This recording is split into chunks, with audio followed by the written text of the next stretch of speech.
Assalamu alaikum, people listening and watching. You are tuning into the Let's Walk podcast. I am your host, Ataur Rahman, and today's guest is Dr. GV Raman. He formerly worked at ICAR and also he's the founder of Sahaja Aharam and CSA, which is Center for Sustainable Agriculture. He has been featured in many magazines, newspapers, and whatnot.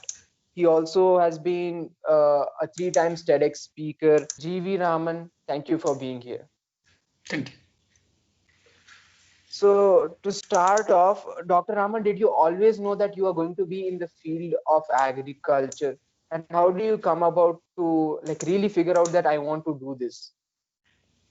Uh, After studying for 10 years, my journey into agriculture with BSc Agriculture didn't start with any great hope about agriculture. I didn't know about that such course exists even before I joined agriculture. But after joining for BSc Agriculture in the college, and then the college being very near to villages, and then understanding what is going on around, and then that developed a lot of interest about agriculture. And while I was studying also, I found what we study in the college and then what we see in the field, there's a complete contrast. What we actually read and then what we see in the field, like Indian economy. So we see that we are making great progress, but actually if you go to the villages, you'll see the contrast kind of thing. So that made me think how we can address this. So that's how my journey with agriculture began. And all along, I was trying to understand what can be done. And then for a while, I had a dream of getting into civil services so that I can address these through governance. But pretty soon I realized that's not the approach. Probably directly working at the field is what can help rather than a top-down model of governance, focusing on governance. So try to move and join into ICR, Indian Council of Agricultural Research, as a scientist. And again, I worked for about 8 years, and that's a period when the Andhra Pradesh went through a serious crisis. In fact, there was a large number of farmer suicides were happening.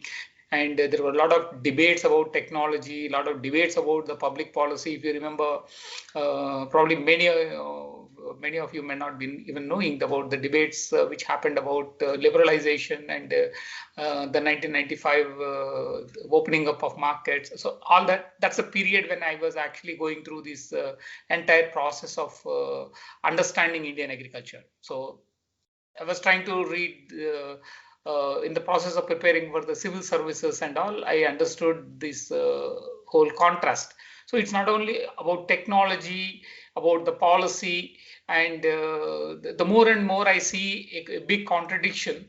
So more and more interest started coming up in terms of getting into the grassroots and then try to work with the farmers rather than actually work a top-down kind of approach. So that's what made me to move into civil research service for a while, and that period of working with ICR gave me a good understanding of what happens in the research and then where we are actually failing. So that gave me a very good understanding, and also my access to science, my access to policy makers to understand what is happening was very good. And then we started this CSA. So that's the journey in short. Yeah. So, sir, tell us about, what went through your mind when you were offered a job at Indian Revenue Services that you didn't pursue and went to study agriculture. What went through your mind? How did you make a choice over there? I certainly had a dream of getting into civil services, but not so much into revenue service. I'm not a great fan of civil service. Within the civil services, I was trying to look at whether administrative service or a foreign service kind of thing. Not so much into other service. I would have been into police service, and that is the least choice which I had. So like I mentioned, governance, control, that never were my priorities kind of thing. So it's more about finding alternatives kind of thing. So I thought civil services will provide me a great opportunity in terms of if I was in IAS. But since I couldn't get through IAS, and then revenue service is what I got into. But I thought compared to that, working with farmers is a better option to reach out to the people. Tell us about, what's your take on GMO foods? Should farmers stick to desi variety? Should farmer use high yielding variety seeds? So what's your take on that? See, when it comes to the seed varieties, there is a lot of debate across kind of thing, and there's a wide range of options which farmers has. So they can use desi varieties, they can use improved varieties, they could use hybrid varieties, and now there are in couple of crops there are GM crops which have come in kind of thing. So these are the wide range of things, and we need to figure out how farmers makes choices, and then what are the implications of each choice. See, the problem is with GM crops is that the process of inserting a character into a plant is a very uncertain and risky proposition. So you are inserting a gene into a place where you don't know, and you don't know what is the distortion you are causing into the plant genome, and you also don't know what is the implications of that. So what else plant produces? So you may expect that, say, I'm introducing a gene which produces Bt toxin, but along with that, what else is happening in the plant, you don't know. So there's a biosafety issues associated with that. That's a serious problem. There are biosafety issues. That biosafety implications could be because of the kind of products which plant itself may produce in addition to the toxin or any other product you are trying to produce, or it may switch off some of the characters. And the more dangerous thing would be these characters, because it's a living gene present in the plant, it itself can modify itself or it can get transferred to other plants. So that's a serious problem.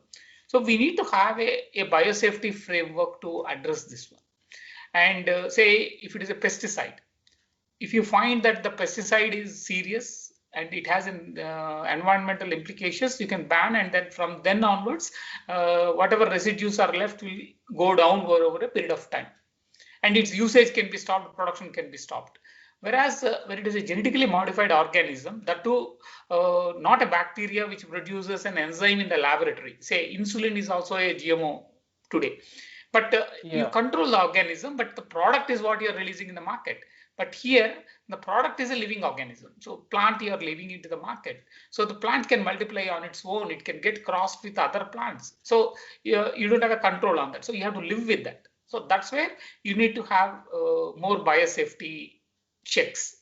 And when you have a better alternatives, I think we should not get into such risky crops or risky technologies. So that's a serious issue about genetic engineering.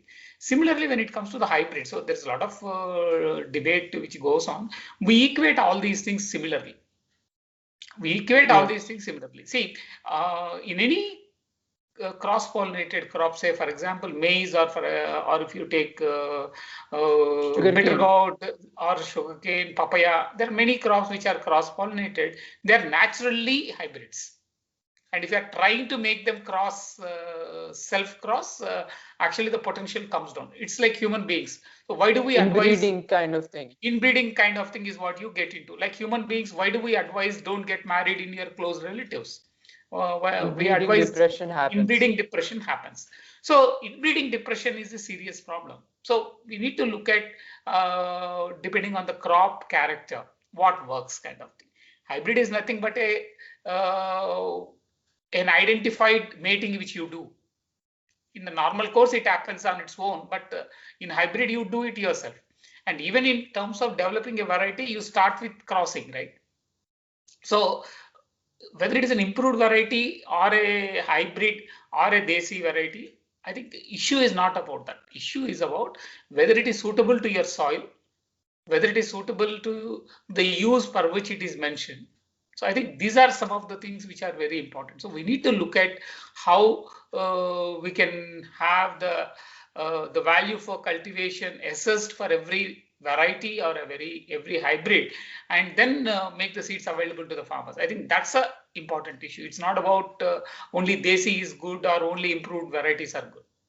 So you were telling about how hybrid varieties were made, and also are there any like some sort of I'm not getting the word, to address the social, ethical, legal issues for making GMOs and all that kind of thing? Are there any See, like committee to address all those See, things? in India, we have a legal framework which governs release of GM crops. But unfortunately, what happens is it is not an independent system. See, it's the same Department of Biotechnology which funds biotechnology, GM research. It also regulates. And it's the same public research institutions which are funded, and they are the ones who also sit in the committee which releases it. So there's a lot of conflict of interest in these systems. So in fact, I was part of one of the meeting where when we raised objection for a field trial, we were invited to make a presentation in the committee, and they asked me to sign an agreement saying I don't have any conflict of interest in presenting the issue. So I made a presentation.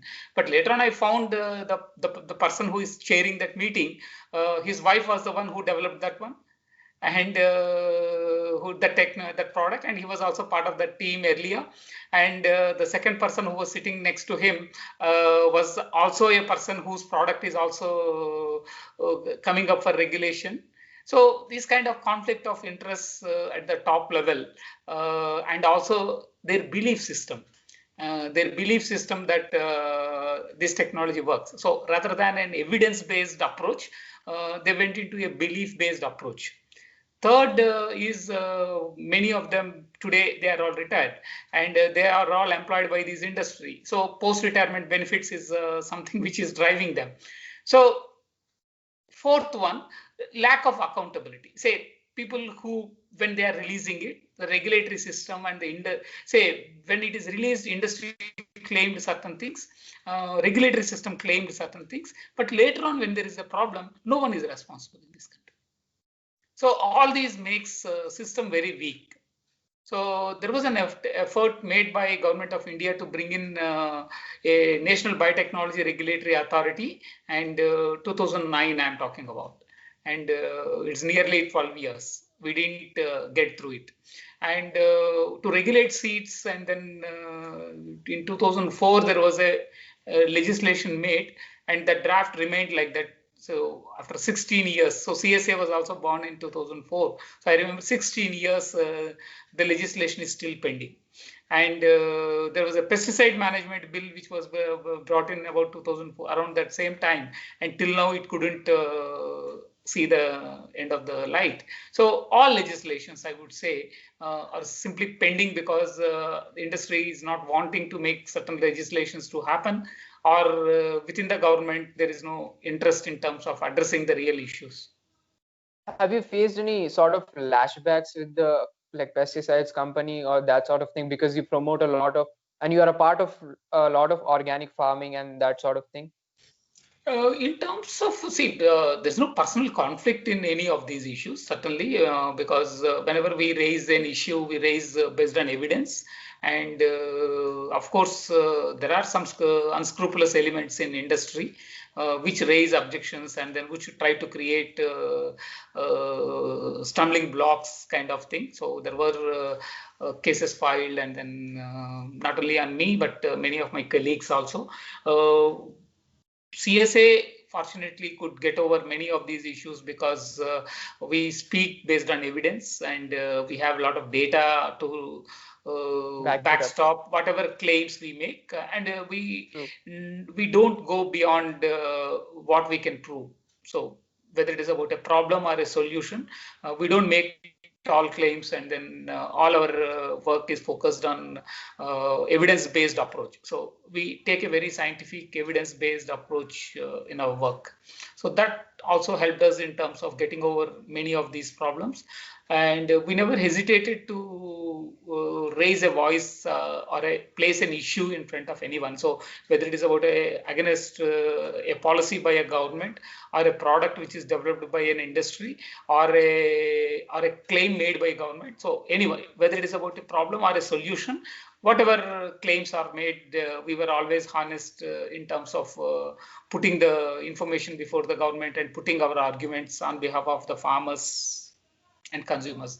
So we could get over many of these issues. There were blockades created, but we tried to manage with that. And I would say more than the industry, there were conflicts, in fact, with bureaucracy. There's a lot of conflicts with the bureaucracy, technocrats, when they all feel we are against the modern science. They all feel we are against the modern development. Issue is not about modern development. Today's problem cannot be solved with, say, 100 years old knowledge or 3,000 years old knowledge. We need to move forward, certainly. And what today we are talking about as the conventional agriculture or modern agriculture is a 70 years old or 80 years old agriculture. So it's not a new science, it's a old science that people don't understand. The conventional high chemical, high energy, high water use agriculture, what we are talking about today, or the genetic engineering, what we are talking about today, it's an outdated kind of thing, because today the challenges are very different. Today, the challenge is not about lack of food. It's managing more production. Today, the challenge is reducing cost of cultivation. Today, the challenge is reducing the risk. Today, the challenge is having more safer food, sustaining resources, adapting to climate change. So the challenges have shifted significantly compared to, say, 70 years back. But there is a complete lag in the scientific institutions and the public policy. So we are trying to address today's problem with the 70 years old policy, 70 years old technology, 70 years old institutions. So that's a serious problem. And we also don't consider our socio-economic reality. Say, India has nearly 87% small and marginal farmers. So your public policy and your technology should suit them. And we don't do that. And we always feel they are a problem. Say, in your house, if you have 4 people, you can't say 4 people are a burden, so remove 2 people from your house. You can't say that, right? You need to manage your 4 people. And the entire public system, say, whether you talk about bureaucracy or technocracy, or you talk about politicians, they're all here to serve the country, right? Community. Entire community. So you're the prime minister, you're the ICR chief, and you are a Department of Agriculture officer to serve all the people. You can't say these are excess, so I can't deal with that. So I think that's where the problem lies. Similarly, about the institutions who need to develop technology.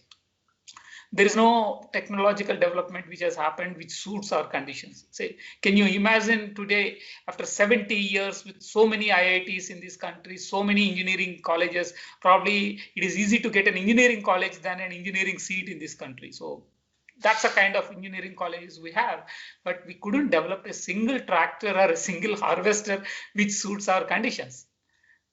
What a pity. We just copy that what is available in the Western market and then try to fit in here. So something developed for 1,000 acres farm is brought in, and then here we say Bihar farmer has a half-acre land, so it is not viable. So we don't mechanize it, we don't procure from the farmers, and then we just dump Bihar. And then we say here, Chhattisgarh, all farmers live on hills, so I don't know, my tractor can't go there, so those farmers are outdated, so I can't go there. So if your farmers are living on hills, you need to develop technologies which suits them. So rather than going to America and get your technologies, probably you should go to hilly areas where you have such technologies available, even if you want to learn. Or if you want to learn technologies which are suitable, or institutions which are suitable, you should go to countries which have small farms, and then how they are able to deal with their farmers. Not to a big country which doesn't represent anything. They neither represent your climate conditions, nor represent your socio-economic condition, nor represent your finance condition. They can spend, you can't spend. So in that situation, what are you actually trying to do? You only create market for them. I remember in 8th class, I had a social textbook which said that farmers in the US are like businessmen. Here in India, compared to that, there's a farmer, he has 8 kids, 1 acre of land gets divided into eight, and that 8 kids have, like 2 kids. And then there's a small land. So compared to that, we can't bring their technology over here. They have scientific research, testing their soil, putting pesticides through airplane, and all sort of gizmos are happening over there. Not only that, Here we don't have that sort of thing. not only that, the key problem in India is, say, the entire story you mentioned, right? Say, if you have 2 kids and or 8 kids, why are you giving to 8 people your land? Because all 8 people have to depend on land. There is no other alternative livelihood for them. Say, if 6 of them get into other jobs and only 2 have to use that land, then it could have been viable, right? So the problem is also about, we couldn't create any employment opportunities for the people. That's one of the reasons you have more people. See, many of us, one generation back or 2 generations back, are in agriculture, right? True. Many of us. So in India, almost 95% of the people come with an agriculture background. All of us came from the villages. So very few of us could move away from the agriculture and then get into better employment opportunities. So today what is happening is, this kind of positive migration is very restricted. What is happening is, most of it is distress migration.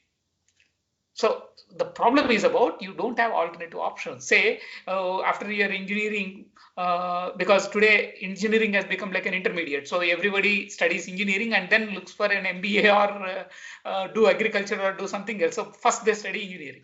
After engineering, most of the people get into software or go to US, and nobody is worried about it. It is also a migration, right? You are also migrating, but you don't get any job, and then you become a labor, and then if you have to move to Gulf, then there is a worrisome. So today in the rural areas, nobody is worried about a positive migration. If farmers gets better or their children gets better education, and then if they get a better job opportunities and go, there is no issue about it.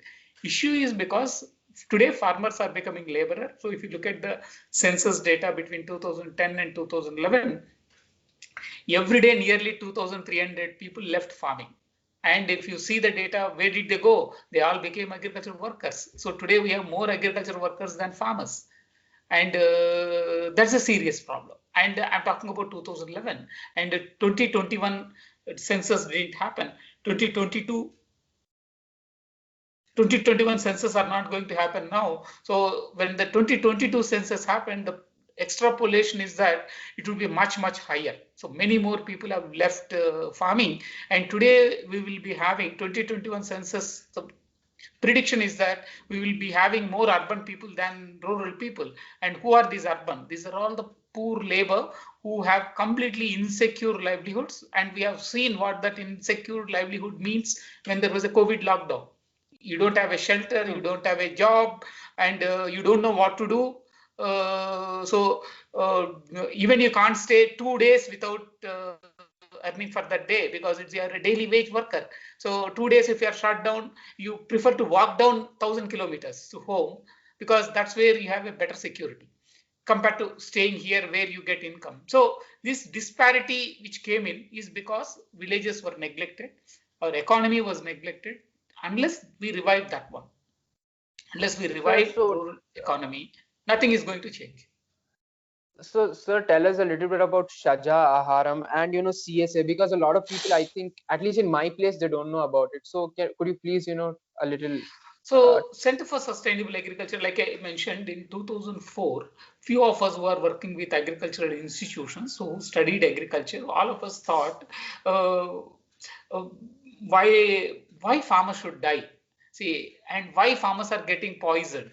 See, in the process of food production, they are getting their lives affected, and they are unable to live. So it could be because of chemicals, it could be because of lack of access to finance, or uneconomical models of food production and marketing. So we thought we should directly work with farmers and then find solutions. And when we looked at across the country, we tried to find alternative models which are available across the country. And we found there's a lot of experiments farmers are trying out, NGOs were trying out. There are a lot of models, but all of them are islands of successes. Very small islands here and there kind of thing. There is no scaling up happening. So what we thought is we should work with them, try to understand more scientifically, and then work with the government so that we can scale up. So that's a background in which CSA was born.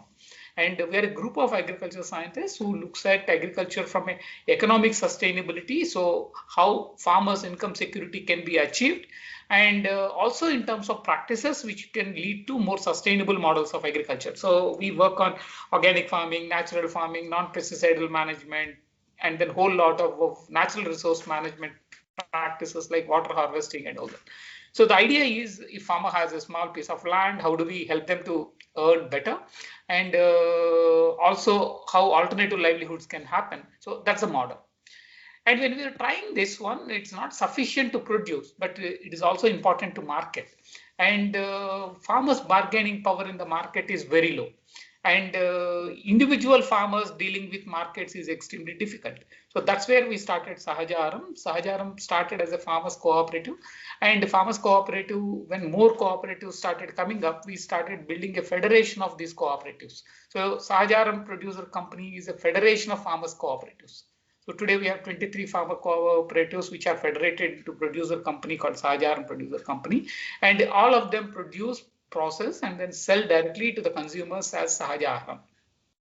So that's the model, and they sell directly to the consumers. And so in the normal market, if you buy a tomato or if you buy rice, whatever you pay, in that farmer's share would be around 20 to 25%. So if you are paying 100 rupees, farmer will get 20 to 25 rupees normally. Whereas in Sahaja Aharam, they get about 50 rupees.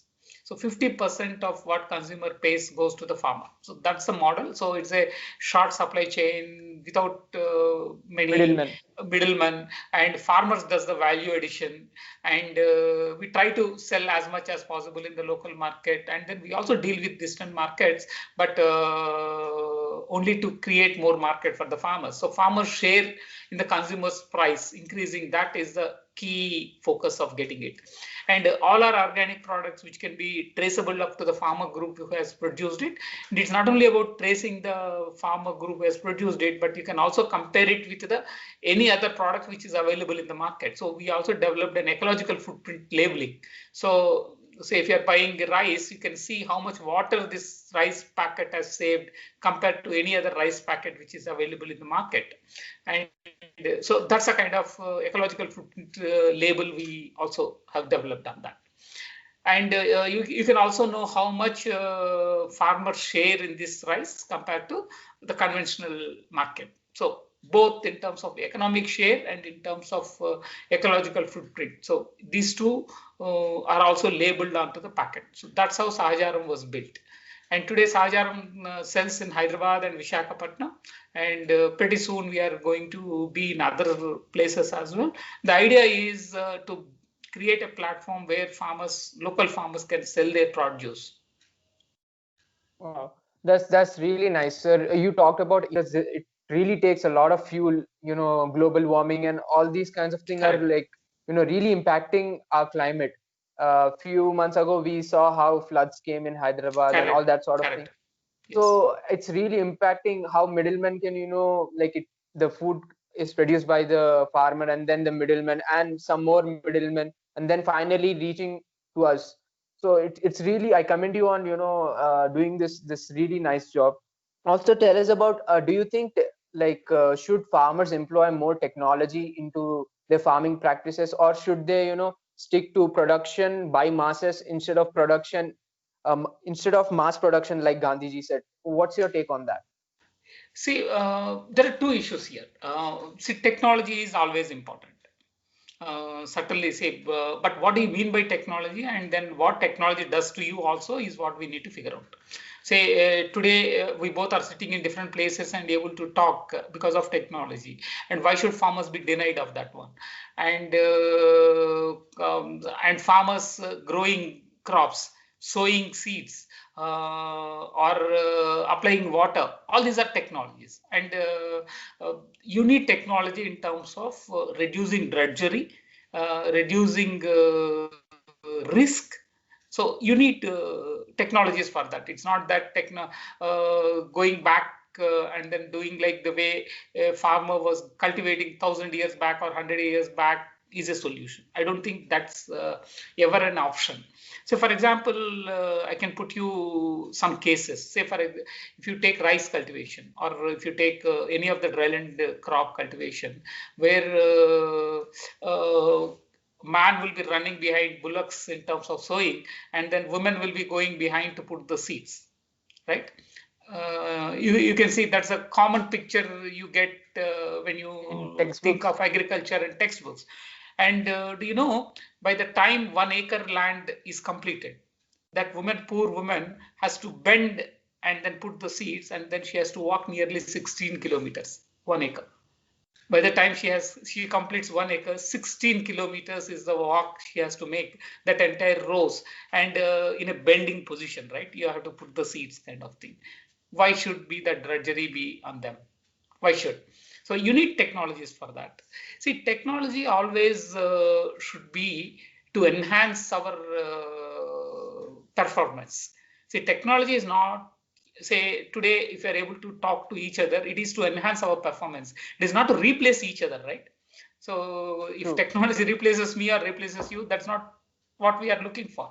We actually need something which can enhance our performance. So similar kind of thing is what we need to look at. How do you improvise the performance of farmers or performance of farm labor, and then put them to better use? So why do we want the farmers or the weavers or many of these people to follow the same technology which was used 100 years back? Say, the whole problem is that we get fixations. Say, if you have to move into the history and say we have to follow only one set of practice, why are we not moving into a history and then where people moved without clothes, and then who were wearing only leaves, kind of thing? Why are we not moving into that? Why only 100 years back is good, not 200 years back or 500 years back, kind of thing? So that's a problem. So we want to move back into timeline which is convenient for us, or we have a great memory of that kind of situation. That's what everybody wants. And that's not the way humankind can progress. We actually need to look at future. What is the next 5 years challenges, say, people are going to face, or the environment is going to face? So how do you deal with that? Today, if you look at agriculture, some major challenge is going to be the climate change. Major challenge is going to be the water. Like you rightly mentioned about Hyderabad rain, we had in 3 days nearly 60% of the rain Hyderabad receives. Average Hyderabad rainfall was received in 3 days, which means in about 10 days you have received the entire rainfall of the year, and that you need to store it for the rest of the 355 days. So what you were doing, harvesting and all that. How do you do that? So this whole Nizam time water tanks, etc., were built like that.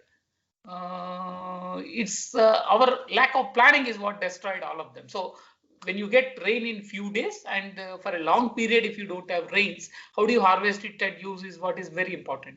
So at the farm level also, it's the same story. Water gets flooded into the farms because you don't have a mechanism of harvesting, you don't have a mechanism of storage. Soil erosion and all that sort of things. So all these are coming up because of that. Say if you have more than rainfall which your soil can bear, then you need a different solution today. So growing more of mulch crops, and then so those kind of new approaches is required.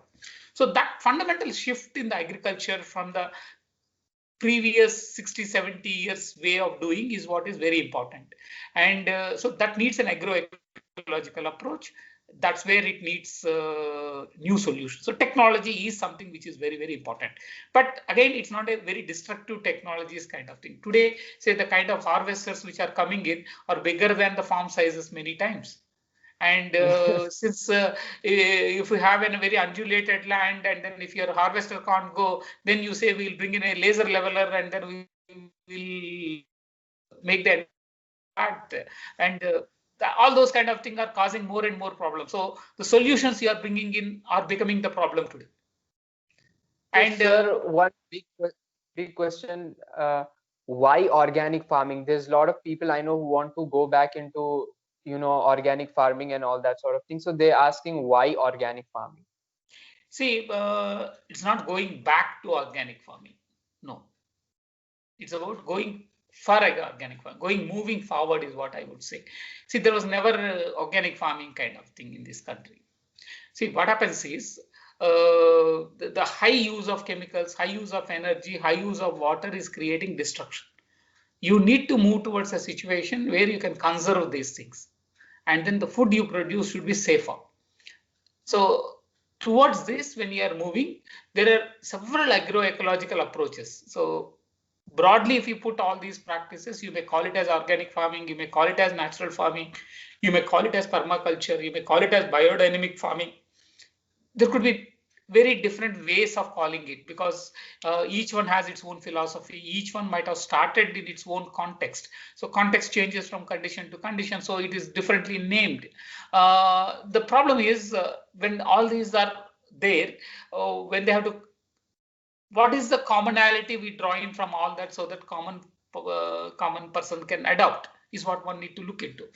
And unfortunately, what is happening is each one of it is becoming like a religion by itself, and then start fighting with each other. So my technology is better than your technology, my philosophy is better than your philosophy. So like political parties and then the religion, we also are seeing a fight between these different models of agriculture. I feel draw in lessons from all of them and then look at whatever can contribute for low energy, low water, low chemicals. I think these are the three things we need to look into. If you can cut down on these three things and then move into a multiple cropping model, or make your choices of crops which are suitable to your soil, that can enhance your income. It can also reduce your risk. Then the important focus should be on the nutrition security, because today I think in the last 70 years, what India has achieved is we have 3 times the food requirement. Say all of us together, even if we eat 3 times a day, food grains we may need about 70 million tons, 70 or 90 million tons max. If you calculate all kinds of needs of grains today, we have 280 million tons of production, 290 million tons, I think this year. So there are excess food production which is happening, but the people who are producing it are in crisis, and today they are on street for asking for a better price.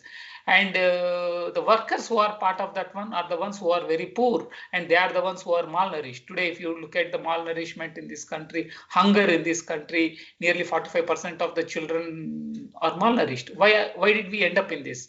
Because we never planned what kind of cropping patterns we need, what kind of food choices we need to make, local food needs we never took into account. Even today, we prefer to if you have a water, you want to produce rice and export rather than move into vegetables and then produce and then sell locally. So we have completely got into a wrong food system. So it's not about organic farming one more as a model of production. I would say we need to move into a sustainable food systems. Sustainable food systems, we need to look at local resources, local economy building up, local food needs meeting up. I think that's a model one need to look into. So, sir, I have a little bit of a controversial question, which is being discussed everywhere. What's your take on the Farmers Bill 2020? Well, see, many of the changes which are being proposed in this act are already happening. So it's not that any of these things is new. And many of them are the asks by the farmers for over a period of time. You can see every political party which is now agitating has promised the same changes in their manifesto also. If you look at from up to Congress, everybody has promised the same changes kind of thing. And every state government which is opposing today has done exactly the same changes in their own states. I can give you hundreds of examples kind of thing. Just to put in short, say the APMC Act. What does it say? The first act, what does it say? It says farmers can sell outside APMCs. And it's a reality all over the country. Is it not happening? It is happening. And 21 states already amended their APMC acts and then allowed outside purchases. And 7 states don't have APMCs. So what is left? It's just one union territory which is left. And beyond that, you don't have anything newly going to happen with this. And second, there is often a comparison saying without APMCs there is a crisis, and then often a Bihar example is brought in and say in Bihar farmers there is very little which is procured, and then in Punjab everything is procured, so farmers gets better price. It is not the APMC, it is the FCI. FCI buys 95% of what is produced in Punjab. It buys less than 10% which is produced in Bihar, and that is a problem. So equitable distribution of procurement is not happening. Why should FCI so they select a few states for only like few this states state and for then rice, they buy? this state for Yes. See, this whole monopoly which we are talking about, that an industry will monopolize. Today, government is a monopoly. Central government is the largest buyer of food grains in this country. They buy 72 million tons of food grains. Of the 298 million tons which is produced in this country, 72 million is procured by the government. And that procurement is happening in just 3 states. You can imagine what is going to happen to the rest of the state. So in these 3 states, it procures and then it goes and sells in the other states at a cheaper price. And not only to the poor through public distribution system, but it is also selling to the industry at a subsidized price. So open market prices are also getting depressed because of that. So this is the serious problem. So how do you address that is what one should have discussed. We are not discussing about it. Similarly, there is a inequitable distribution of subsidies in this country. Of the total subsidies which are spent, most of the money goes to just 1 or 2 states. Most of the money. Say if 12% of the fertilizers are used in one state which has just 1% of the cropped area, 12% of the subsidy also goes there. So if you are a farmer in Punjab or Haryana, you get nearly 30,000 rupees per acre, per hectare as a subsidy. And if you are a farmer in, say, Odisha, you get 3,000 rupees per acre. And there are states where you get 3 rupees per acre kind of thing. On average subsidy you get. So in that kind of wide disparities between the state in terms of getting access to the support services, the model of public policy which we chose in 60 years back, that we will produce in 2 states and distribute to all, is wrong. Today, we need to move into a system where we decentralize the procurement. Let states decide what kind of cropping pattern they need, what they will procure, and then what they will distribute. If the state has a deficit, it can buy from the neighboring state. So that's the model we need to move on. Second, there is a mandi tax. The issue is about mandi tax. There is a lot of discussion which is happening about mandi tax. What is mandi tax? Mandi tax is a tax which you pay because you are using the services at a mandi. It is like a toll tax. If you are going on a toll road, you pay the toll. If you are not going on that, you don't pay. But today, even if you are buying outside mandi, you have to pay the tax. Why? It makes no sense, right? Say a farmer in a village comes and directly sells in Hyderabad, but he has to pay the mandi tax, means it's stupid. There's a farmers cooperative which produces and distributes. Why should they pay? Even industry, for example, industry is buying raw material and then it is processing and selling, it is paying GST. So there is a GST, and on the top of GST, why should you have additional tax? And by doing that, what happens is you are actually enhancing the cost, and that cost will be cut on the farmers only. Say on the petrol, for example, your petrol doesn't cost more than 30 rupees. But today, why are you paying 90 rupees? It is because of the various kinds of taxes which are imposed.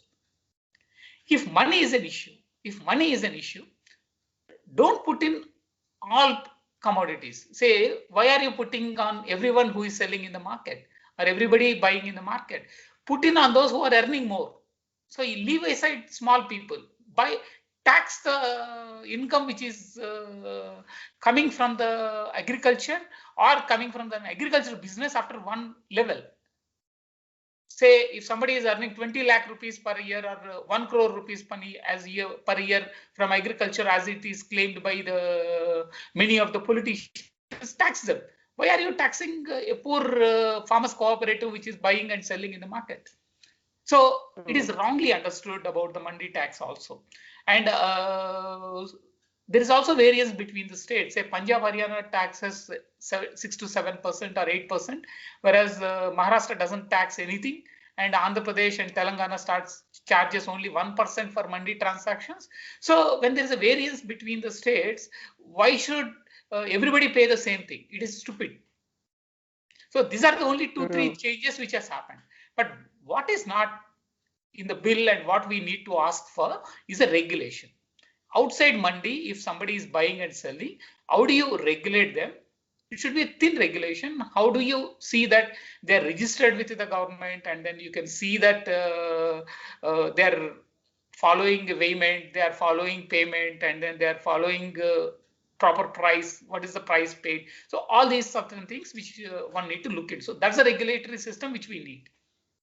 So completely leaving it to the market is not a solution, nor completely depending on the government is also a solution. Similarly, when it comes to the Essential Commodities Act, see, in 1955, when we had shortage of food grains, you had a kind of policy that you cannot store more than 20 quintals of dal, or you cannot store more than 100 quintals of rice. So that's the kind of policy you had 55. And today you have excess production. You don't have shortage of production. So today the regulation should be very different. And that's what actually the bill said. Bill said the regulation will be imposed only in certain conditions. In a regular time, you don't impose. Today, the problem is, say, even if a farmers cooperative has to sell or any company has to buy red gram and stock, you can't store more than 20 quintals. So what do? And you cannot store more than a certain quantity of onions. What do? Only certain people who have license can do it. So that's where actually it is leading to the hoarding. So government tried to modify this one, and this was a ask happening for a longer period. You go to any of the websites where the cases filed in the Supreme Court or a High Court, you can see a lot of cases filed on common people using this Essential Commodities Act. Essential Commodities Act was always used against the farmers. Even when all this controversy was going on 20 days back, central government has imposed the Essential Commodities Act and said you can't store onions. So obviously buying in the market has gone down. So the prices suddenly, which has rose up to 40 rupees for farmers, has suddenly fallen to 20 rupees. What right you have to do this one? I think that's a key challenge. Without understanding all these, we are trying to create the problem. The diagnosis of the problem is not clear. Agriculture is seriously facing the crisis. You need solutions, certainly. And these 3 bills are not going to change the situation, nor going to create new problems. You actually need many more things which you need to do. So if the farmers organizations are trying to use this as a peg, they can use it, but you should actually ask for a better change. Similarly, about the contract farming. See, contract farming is happening in this country for a long period. And this bill only talks about a district level arbitration mechanism. This bill only talks about that one. Beyond that, nothing. And everything else is already there, and district level arbitration system was not there. So if farmer has a problem, district administration was not intervening because it doesn't have a power. So I personally faced a lot of these problems when we were working with the seed farmers in Telangana, where farmers had a contract farming with a seed company. Since it is since the district collector doesn't have right to intervene, when the company cheated the farmers, they couldn't do anything. We had to actually file a case in the court, and then the case is pending till now. Nothing could be resolved. So this bill only tries to create a district level arbitration system. But certainly we should have asked for if it is not resolved at the district level, what else farmers can do? What is the next level of arbitration which need to be done? But saying going to the court is prevented is what is the whole controversy which is going on. Probably we need to get a better clarity on that, and then government, if required, has to specify that in the bill itself. At the same time, we also need to understand it's not only farmer who goes to the court, it's also company which can go to the court. So if company drags farmers to the court rather than to the district level arbitration mechanism, if company drags to the court, what do you do? Like it happened in the Pepsi case, the famous Pepsi case, which is often quoted, is also misquoted. The problem was that it was from an IPR angle, not from a business point of view. So it was a wrong step from the government, a wrong step from the company which they made. That's why they withdrew the case also on the PepsiCo case. So wrong cases, wrong situations are quoted, and fear psychosis is created. Otherwise, all these three things either are already under implementation or are the asks by many of the farmers also. So you cannot govern today's problems, solve today's problems with say 50 years back regulation or a 50 years back solution. Nor we can do with 3000 years back solutions. So I have a few questions from social media. I want you to address those. So there's one question which someone asked, that can anybody who's not having a background in agriculture, maybe their parents and their grandparents were not in agriculture, so if they want to move into agriculture, is it like right for them, or can they, or do they need to have a background in agriculture to move in? Certainly not. I didn't have, nor my grandfather had. I didn't own a land till recently. So I only bought land, say, 3 years back. So I don't think you need an agricultural family background. What you need is a proper learning. So every one of us can learn, and all are equally capable of learning and doing it. Probably you should learn and do it. Sir, what are some crops you would suggest for farmers from Telangana which would give them good yield and income for the farmers? See, today, if you look at Telangana, the cropping patterns are nearly 90% is under paddy and cotton. What we need is fresh fruits and vegetables. Fresh fruits and vegetables, we need nearly 10 to 15 lakh acres under the fresh fruits and vegetables. We have around 3 lakh acres. Great scope to move on, and there is a good demand. And today we are getting from Bangalore, we are getting from Madanpalli, we are getting from Pune, and many other places, rather than getting from our own farmers. So moving towards fresh fruits and vegetables is something which is more requirement, and more water facilities which is being created with the new dams, etc. There's a great opportunity to move into high value crops, and that helps farmers rather than getting into grain production. Particularly rice is not at all suitable for Telangana.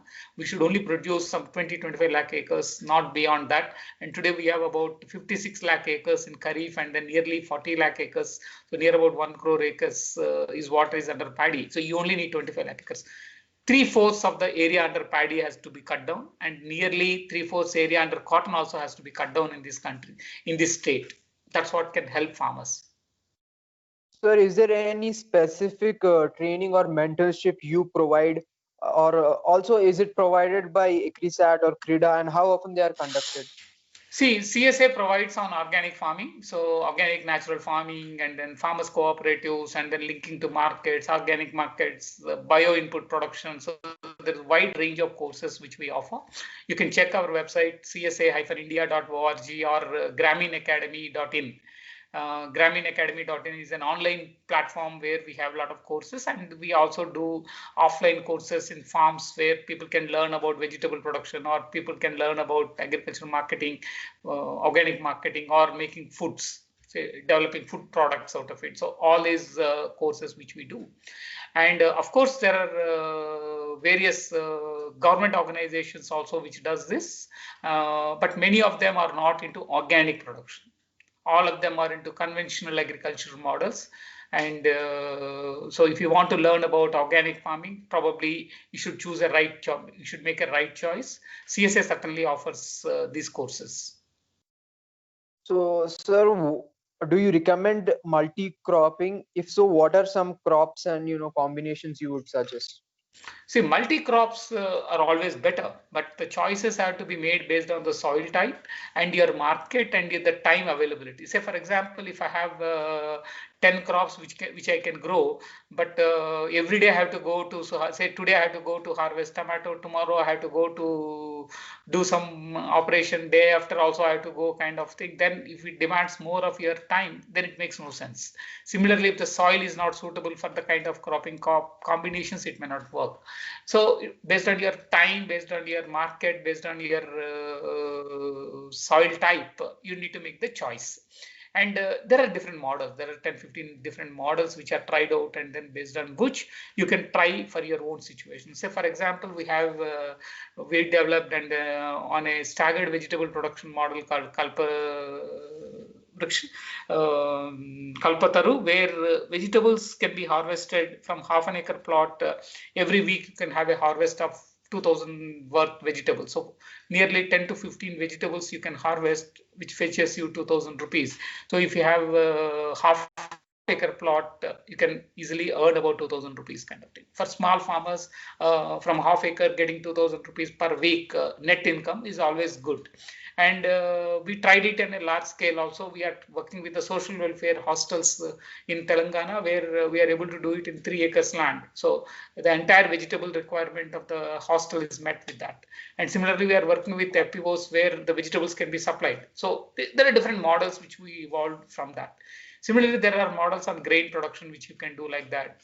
Fruits also, there are multi-crop models are there, which are economically viable, but it also needs intensive. See, this is an intensive cultivation.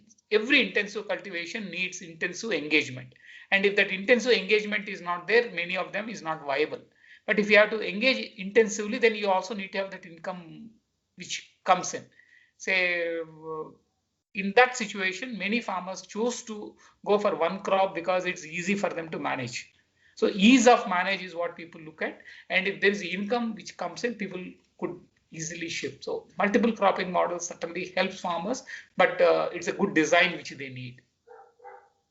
Okay. So how effective is organic fertilizers and pesticides compared to the chemical equivalent? See, there's nothing like equivalent. Say, for example, if I want to ask you whether egg is good or idli is good for you. It's like comparing oranges and apples. Yes. So basically what you need is a balanced nutrition. So that balanced nutrition may come from an egg or an idli or a dosa or chicken, mutton or a tomato curry kind of thing. Okay. So what you need to look at is what is your requirement. Based on that, you need to have your diet. If you are eating only rice, you end up with diabetes. If you are applying only nitrogen, then you end up with some problem in the soil.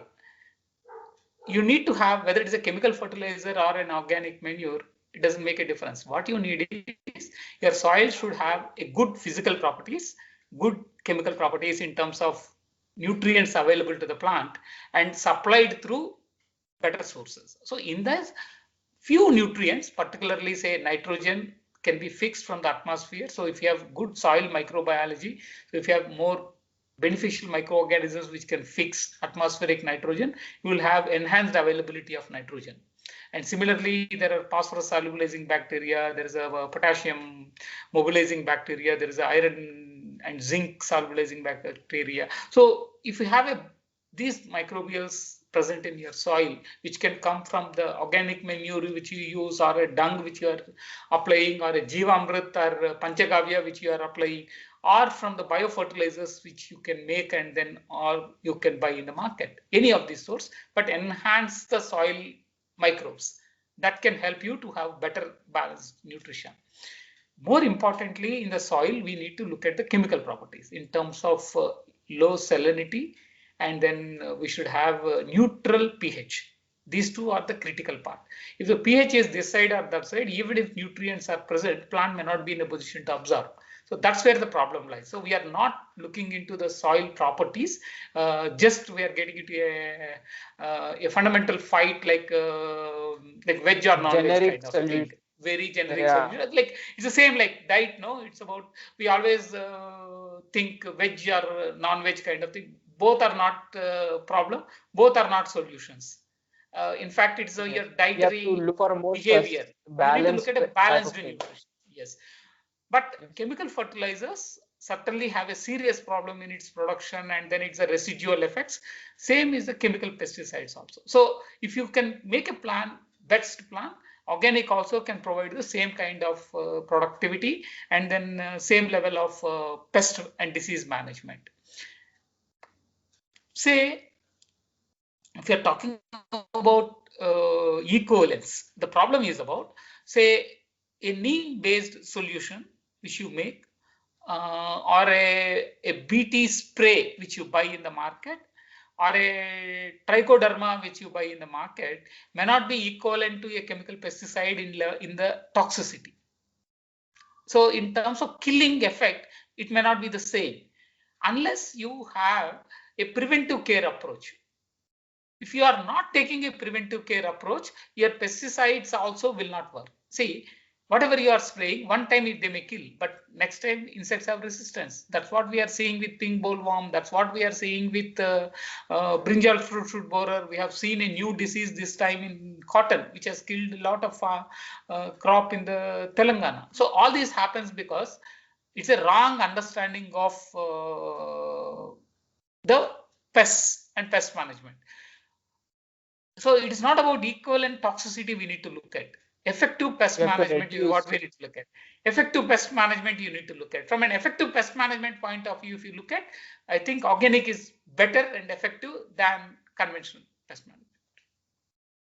This point you mentioned is really important. Instead of trying to kill the pest, we try to reduce the pest, because the more we are trying to try to kill it, it will get more resistant and it will come back more Yeah. stronger. See, in Like, fact, I would give you an example. Say if there are 100 insects, in the 100 there are say 60 which are weak and then 40 which are strong. And when you are spraying pesticide, you are killing actually the weaker ones. okay. Insects which are susceptible to your pesticide is what you are killing, and you are making a selection for the rest of the 40, and then those 40 interbreed, and then next time they become 2000, and then you spray in this 2000 also. If there are 1000 which are weak, you kill them, and you are making a selection for the rest of it. So you are actually making a selection of stronger ones by your action. People don't understand that. That's basic biology which says when you are making a selection for stronger ones and you are killing weaker ones, you'll end up with stronger ones.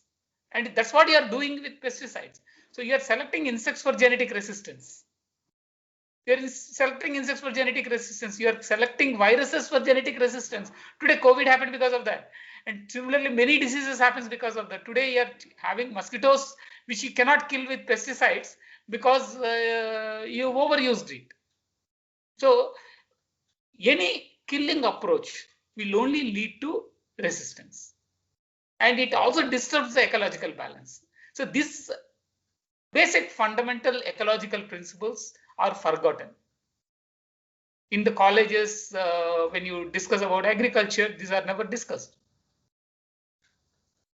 So are there any schemes for farmers who are adopting organic farming to support them? Of course, Specific schemes? there are about 10 schemes in this country which support organic farming, and say there's a PKVY, which is called Paramparagat Krishi Vikas Yojana, where farmers can get a 3 year support to shift towards organic farming.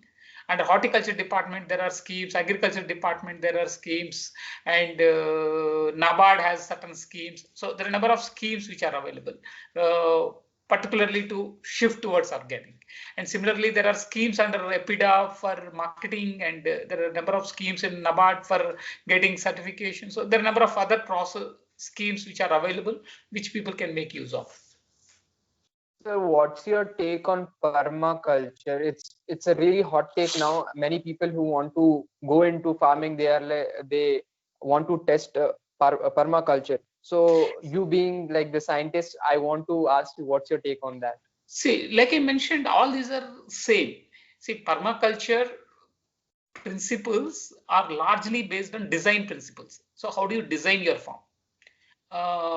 Is an important issue, because at one point of time when modern agriculture tried to destroy the natural ecosystem and then try to make everything flat and then have cropping systems. That's where permaculture tried to say, don't do that. Whatever is a natural course, based on that, let's design the farms. So that's where actually permaculture began. But one of the criticisms or one of the constraints which permaculture had is it remained an elite model. When you have a half acre, when you have a quarter acre, what do you do with that? So whatever the large fever which is going on about permaculture is the rich who want to have a farmhouse, and around them they want to conserve the ecosystem kind of thing is what is happening. So how do we use this knowledge converted to small and marginal is something which is very important. So if you have a quarter acre, how do you design your farm? And if you're a tenant you farmer, can't put mango trees. And if you're a tenant farmer and you don't have ownership on the land, how do you use the principles? So you cannot have a rigid approach. So how the knowledge can be converted into modular approach so that it can be adopted incrementally, or it could be adopted piece by piece, is also something which is very, very important. So that's what I would say.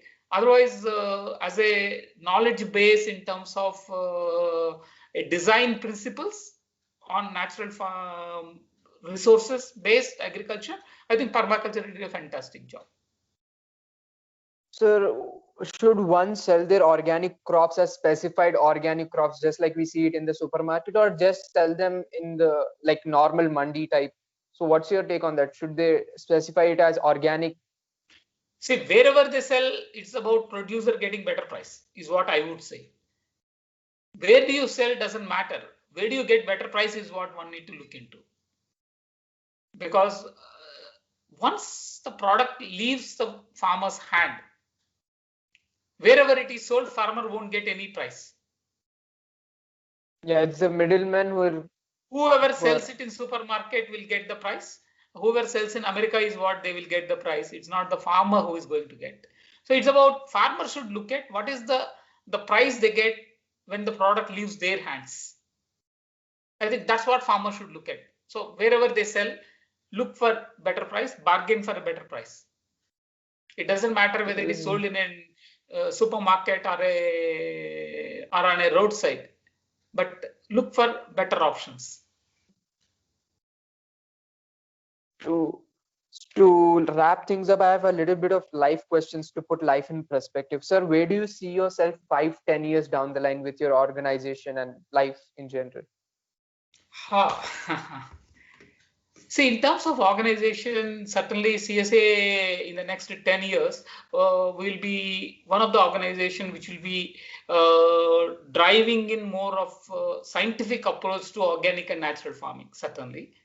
Because today it is all an ideological based, so people talk about 3,000 years old agriculture or 60 years old agriculture. So we will certainly put in a right perspective in terms of a climate resilient model of organic and natural farming approach. So towards that, we are trying to look at building courses, course curriculums, engaging young students, working with the young generation so that there are more people who can take this forward. So that's one area we are trying to work on.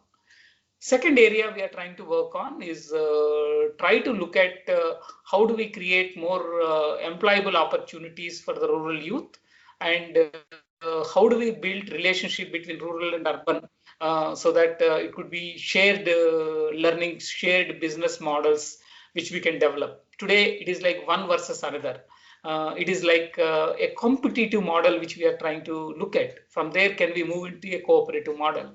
I see future as a cooperatives versus corporates. It's not government solving the people's problem. I don't think government can only, if government can remain as a good governing agency which can facilitate good models, that's enough. I think we don't expect government to do everything in this country, because at some point of time when nobody is doing bread, government used to make bread also. So modern bread was owned by government.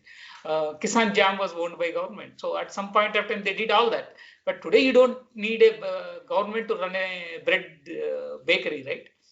So at some Yeah. point of time, if we needed, we needed. But the government should not get into things like doing business which they can't do, and more so bureaucracy being more corrupt and all. I think that's not the model which works. What they should do is invest on community institutions and strengthen them, and then create legal frameworks which can help them to bargain better. So stand on the side of the farmers and weaker sections, and look at equitable development. That's what I would say. It's not about two states getting benefit or 10 states getting deprived of all the benefits. Two models of crops, two crops, or one model of production will get all the benefits. Say if you are doing chemical fertilizers, if you are buying chemical fertilizers, you get all the subsidies. If you have to do organic, you have to do on your own. If you produce rice, government buys whatever you produce. But if you are producing any other crops, nobody buys from you. So what is this nonsense still in this country? So we need to move into a system where people can make their right choices. I think that's important, and that's what should be facilitated by the government. So I would work towards that. So we'll have more people who talks about it, who work towards that, and then certainly I would look for a public policy change. So we will engage with the governments and then build a kind of public systems of social auditing, and then looking at that kind of thing. That's what I would look at from CSA, Grameen Academy, and Sahaja Aharam kind of thing. And when we started CSA 2004, one of the things we thought is any of the villages where we are working, we should not have farmer suicides, because that's what moved us to get into this work. And today I'm very proud to say none of the villages where we work had any farmer suicide till date, 16 years. And it can happen. And so that shows that it can happen if we can be with the farmers in terms of providing the kind of hope that at least tomorrow it will be better than today. And today is not as worse as yesterday. I think that's what is required, and we continue to do that. So, sir, if you could have dinner with three people, dead or alive, who would they be and why? I would certainly like to have a dinner with Gandhiji. Would like to understand many things, how he could mobilize people. And I always enjoyed having dinner with Amir Khan. He has his sense of humor. So I like people. I like spending time with people who has good sense of humor. And I certainly would like to have a dinner with Modi to understand actually what he thinks. So Yeah, like with regards to the policy about he's all been these making, or things, like yeah. just in life. I just want to about agriculture. Certainly, I would like to have a dinner with him and then discuss with him. So I feel dialogue is what can help people to understand each other better. I would certainly like to have a dinner with him and then try to understand and hope to clarify some of the I would say misunderstandings he has about misconceptions he has about agriculture. And whether it works or not, that's a different story. But I certainly like to do that. Sir, so what is the one thing that drives you? What is the one thing that gives you fire to work on? Like you've been working for this and toiling for this for so many years. So what is that thing which gives you the drive? Like I already told, at least the villages where we are working, the farmers are not into the distress which other farmers are facing with. I think that's what is the that's what gives me happiness, that I could do my bit of work so that I could contribute for a better world and better livelihoods for the people. I cannot change the entire world. At least I can change few villages. I can work with few people so that their livelihoods can be improved. Wow. So that's it. So I think that's what makes me Yes. happy. So at the end of the day, if I sleep, two things I always feel. Say at the end of the day, when I go to sleep, I should feel happy that today I spent meaningful way.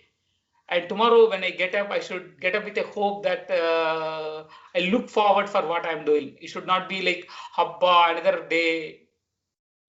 No. So I never want to do that.